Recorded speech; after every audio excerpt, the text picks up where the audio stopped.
Assalamualaikum warahmatullahi wabarakatuh. Halo teman-teman semua, perkenalkan nama saya Gifarin Mubarak. Senang sekali bertemu dengan kalian. Pada kesempatan kali ini saya akan membahas sebuah mata pelajaran sosiologi, yakni pada materi perubahan sosial. Langsung simak pembahasannya.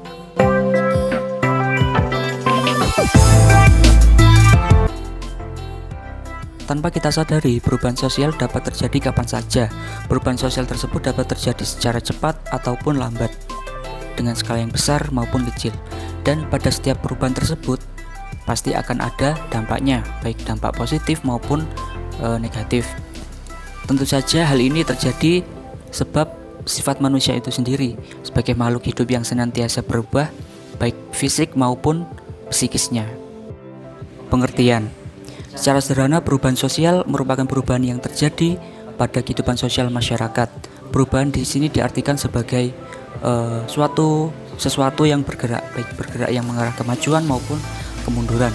Pengertian secara umum, perubahan sosial adalah suatu perubahan yang terjadi di dalam masyarakat terkait dengan pola pikir, sikap sosial, norma, nilai-nilai, dan berbagai pola perilaku manusia yang di dalam masyarakat.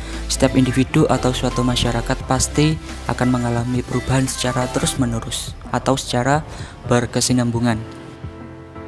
Hal ini terjadi karena setiap manusia memiliki pemikiran dan kemampuan yang terus berkembang seiring waktu.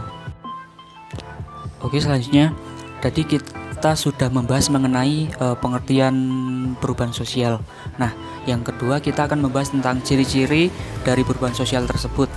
Saya mengambil referensi bab ini dari buku milik Janu Mudyatmoko, menjelaskan jika perubahan tersebut dapat dikatakan sebagai perubahan sosial jika memiliki ciri-ciri sebagai berikut.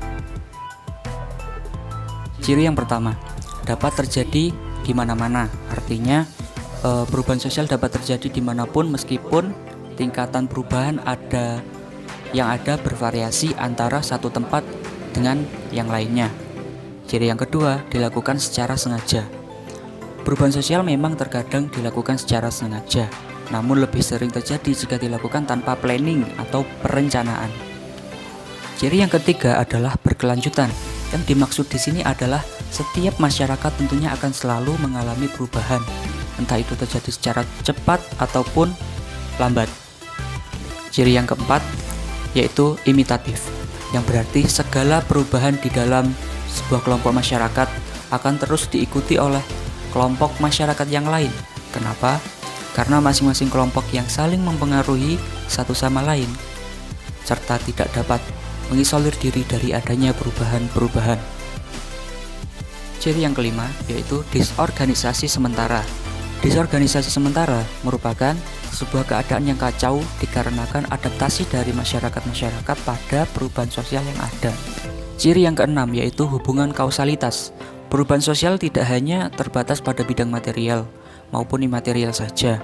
Perubahan sosial juga dapat terjadi dikarenakan baik itu aspek material maupun imaterial, tetapi yang memiliki hubungan timbal balik.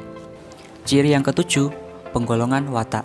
Jika dilihat dari golongan watak manusia, perubahan sosial dapat dibedakan menjadi beberapa bentuk, mulai dari proses sosial, perubahan struktur, segmentasi, serta perubahan struktur kelompok. Ciri yang kedelapan atau yang terakhir yaitu sering menimbulkan kontroversi. Jika ada sesuatu yang baru, baik barang ataupun kebiasaan, pasti akan ada pihak-pihak yang dimana mereka tidak setuju dengan perubahan tersebut dan mereka malah menentangnya.